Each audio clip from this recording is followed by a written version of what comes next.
台中西屯的宁汉街昨暝11点外，就有一栋透天厝着火，交在消防局赶到现场，伫咧1点钟内把火控制掉。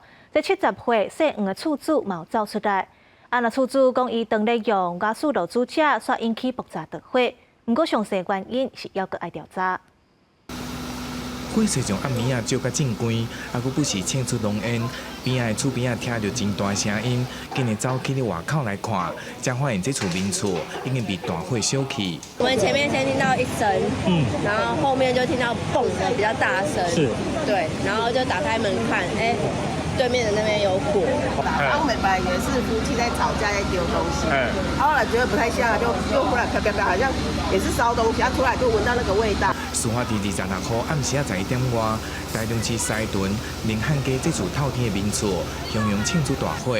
消防人员接到报案了后，紧日出动19车，40个人力灌救。到场的时阵，民厝1楼火势真猛，1楼的采光罩嘛已经被烧了了。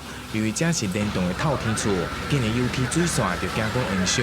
那我们到场的时候，1楼有明显的火舌窜出，那我们随即找 屋主啊，屋主已经顺利逃出来。而当时伫厝内底，大约70岁温姓厝主嘛及时逃出来，家在只有受到淡薄轻伤，并无性命危险。伊表示当时当伫使用卡式炉来煮物件，疑似操作无细致，所以引起火势。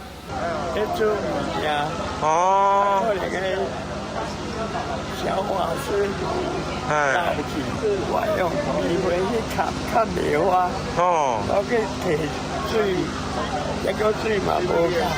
火势伫1点钟了后受到控制，消防人员表示，民众伫使用卡式炉进前，应该注意瓦斯管啊是毋是有漏开，以及是毋是确实有斗好，确认安全才会使使用。而确实起火原因，还佫火调进一步来调查。公视新闻台中报道。